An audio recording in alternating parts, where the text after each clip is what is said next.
कुछ पर्दे के सामने है। डीडीए ने ये नोटिस दिया दिया है, वहां पर चिपका दिया मकानों के ऊपर। काफी सारे इस मकानों पर देखा हाँ गया इस कि ये मकान चिपकाया गया है। इस नोटिस की कोई रिलेवेंस नहीं है। आपने ये साइकिल स्टाइल किया और हर दरवाजे में पेस्ट कर दिया।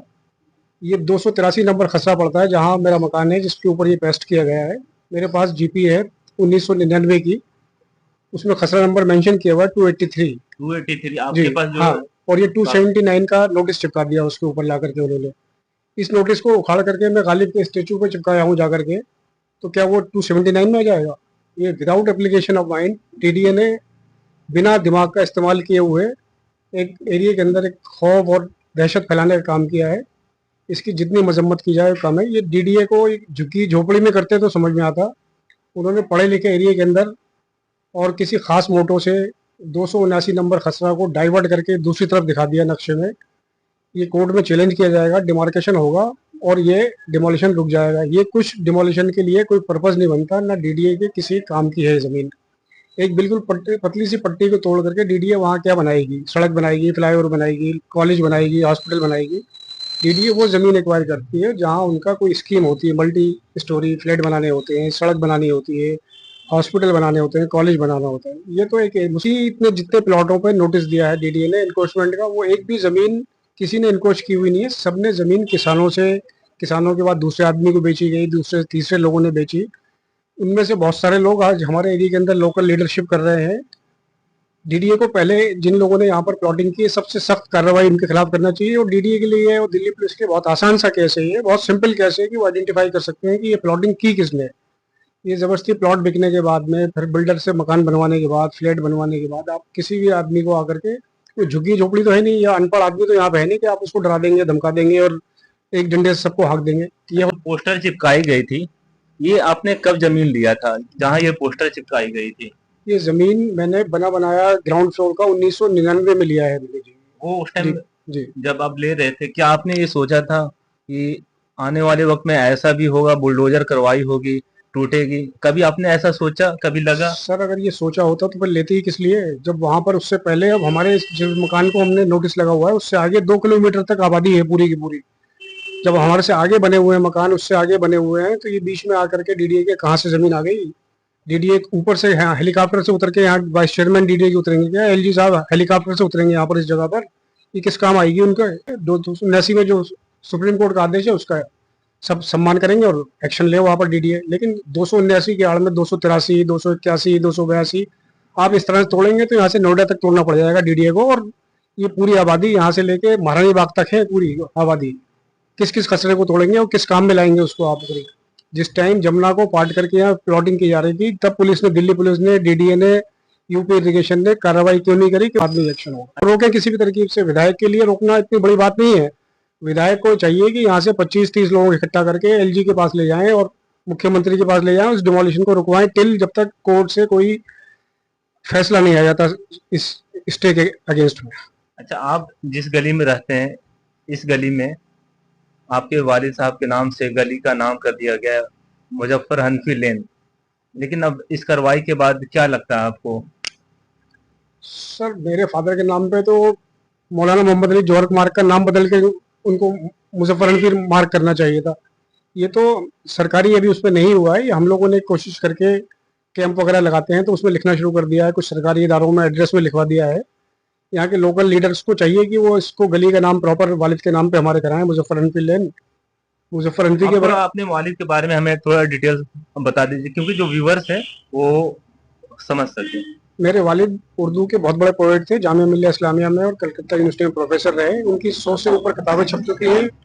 उनके ऊपर 10-12 यूनिवर्सिटी में पीएचडी हो चुकी है। जामिया मिल्लिया इस्लामिया का नाम किसी जमाने में मेरे वालिद मुजफ्फर हनफी और गोपी चंद नारंग के नाम से जाना जाता था। जामिया मिल्लिया इस्लामिया का डिपार्टमेंट ऑफ उर्दू। मेरे वालिद को बहुत बड़े बड़े एजाज मिल चुके हैं। उनके ऊपर कई यूनिवर्सिटियों से पीएचडी हो चुकी है और पीएचडी हो रही है। बटला लेकिन हाउस में कब आए थे? हम लोग यहाँ पर 1976 में आए थे। दिल्ली में तो हम लोग 1974 में आए थे। इससे पहले एनसीईआरटी में रहते थे, लेकिन 1976 से बटला हाउस के इसी मकान में रह रहे हैं। हमारे बाद जमुना यहाँ से लेके 2 किलोमीटर आगे तक बन गई, लेकिन हम उसी मकान में, अपने पुराने मकान में हैं। उसके बाद मैंने जब नौकरी की, रिटायरमेंट में आया, तो छोटा सा मकान उससे पहले बनाया था जिस पर डीडीए का खतरा मंडरा रहा है। तो डीडीए वालों से यही गुजारिश है मेरी कि इसको सिंपैथिकल कंसीडर करें और पहले जब तक कोर्ट का निर्णय नहीं आ जाए इस पर कोई कार्रवाई ना करें। विधायक जी, सांसद महोदय, पार्षद जी मेरे दोस्त थे बचपन के, उन लोगों से मेरी गुजारिश है कि इस डिमोलिशन को स्थगित कराएं जब तक कोर्ट से कोई न्याय ना मिल जाए। इंटरिम रिलीफ इसी बीच भी मिल रही है। 2 दिन पहले भी देखा जाए तो 11 लोगों को इंटरिम रिलीफ मिली और उससे पहले भी कई लोगों को मिल चुका है। क्या लगता है अभी इंटरिम रिलीफ मिलकर ये खत्म करना चाहिए या फिर ये पूरी तरह समाप्त कर देना चाहिए? बुलडोजर कार्रवाई होगी या इंटरिम रिलीफ मिलेगी? सर, न्याय, हमारे हिंदुस्तान की न्यायपालिका बहुत मजबूत है, सक्षम है और हर आदमी को न्यायपालिका पर ही भरोसा है। हम लोगों को आखिरी भरोसा न्यायपालिका पर ही।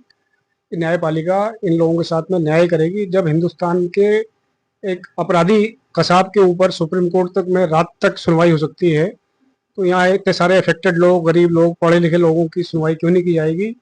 जिस तरह स्टे दिया गया है, स्टे के बाद कोर्ट में लोग पेपर दिखाएंगे अपने और अब खसरा नंबर शो करेंगे, तो कोर्ट ये ऑर्डर करेगी कि प्रॉपर डिमार्केशन, डीडीए को ऑर्डर करेगी कि आप दोबारा से डिमार्केशन कीजिए, लोगों की तसल्ली कीजिए और आप ये बताइए कि डीडीए के किस काम की है जमीन, उसके बाद कोई कार्रवाई करिए, उससे पहले किसी को ना छेड़ा जाए।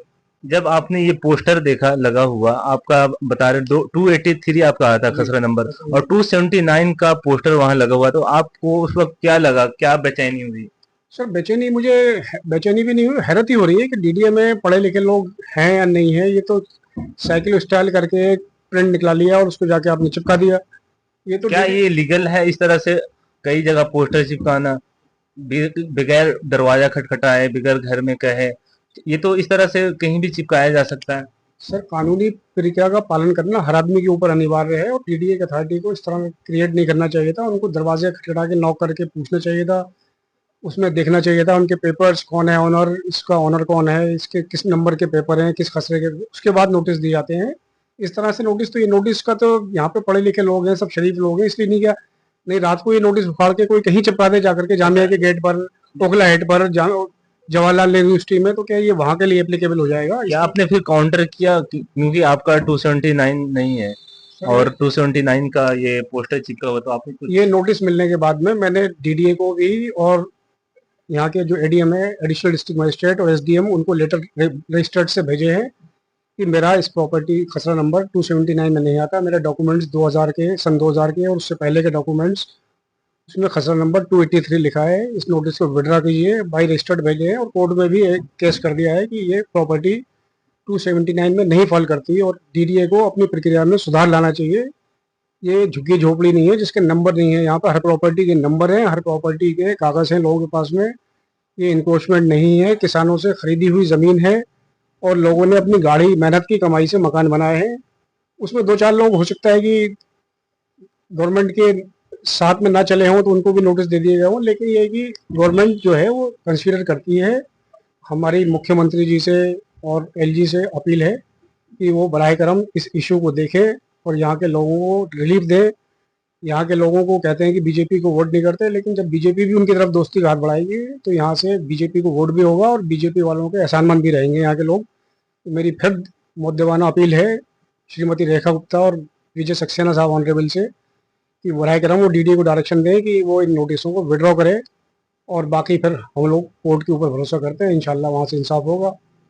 ओके, ओखला टाइम से बात करने के लिए बहुत बहुत शुक्रिया।